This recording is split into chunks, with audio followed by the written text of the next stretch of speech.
Kakšen smisel ima človekova odvisnost? Ko človek resno zboli, ne more skrbeti sam zase. Vprašanje, kaj ima od svoje nemoči bolan človek in kaj tisti, ki mu pomagajo, je prej ali slej živo za vsakogar. Dober odgovor nanj daje moč bolnemu in zdravim ob njem. Danes postaje zelo aktualno. Ob demografskem staranju bo 3-krat več starih ljudi nad 85 let. Ti večinoma potrebujejo pomoč. Delamo z družinami, ki oskrbujejo onemoglega družinskega člana. Tudi raziskujemo, kako doživljajo svojo pomoč bolnemu in kako doživlja star človek svojo nemoč in pomoč drugih. Na pereča vprašanja najdemo odgovor v dobrih izkušnjah ljudi. Tudi na vprašanje, kaj je smisel nemoči in pomoči. Odvisnost od pomoči drugih je težka življenjska naloga za obe strani in ustvarjalna. Pri tistih, ki to obvladajo, odkrivamo troje.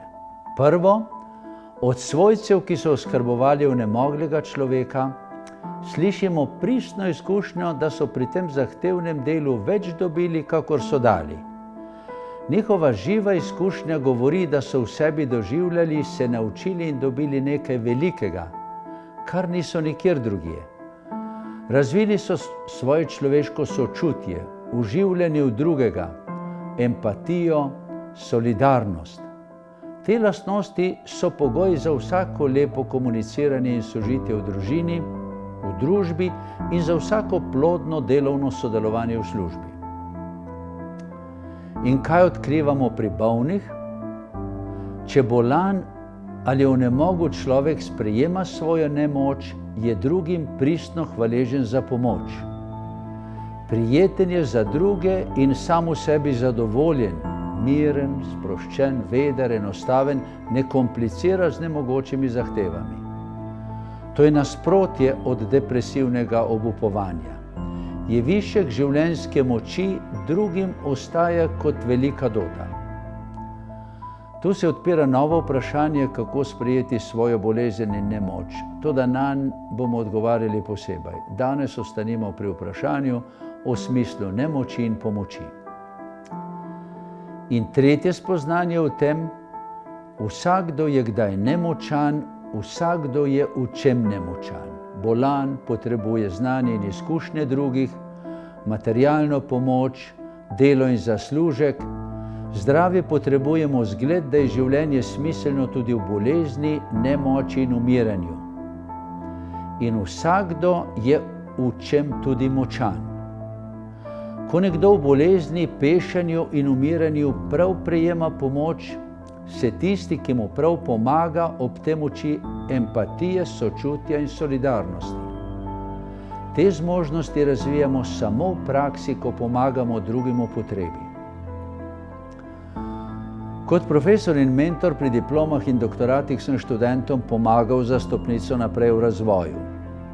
Če bom kot onemogel starček hvaležno sprejemal pomoč in oskrbo, ter spravljen zaključeval svoje življenje, pa bom dober mentor v šoli medčloveške solidarnosti. To pa je zmožnost, od katere je odvisno, koliko je človek srečen sam in koliko drugi ob njem. Človeška moč in nemoč spadata skupaj, sta komplementarni strani istega zlatnika. Nemočen človek brez pomoči propada osamljen in zapuščen. Ob pomoči drugih se zdravi, rešuje, predaja svoja spoznanja in se spravljen s seboj poslavlja sveta. Moč brez solidarnega osebnega stika z nemočnimi pa podivja sama v sebi in do drugih. Podobno kakor biološko podivjajo rakave celice v tumorju. Razvija se v smeri malih in velikih diktatorjev, lakomnikov, nasilnežev, stremuhov. Moč se zdravo razvija samo ob solidarni pomoči drugim ljudem. Smisel bolezni in onemoglosti se nam torej odkrije v sožitju ob solidarni pomoči.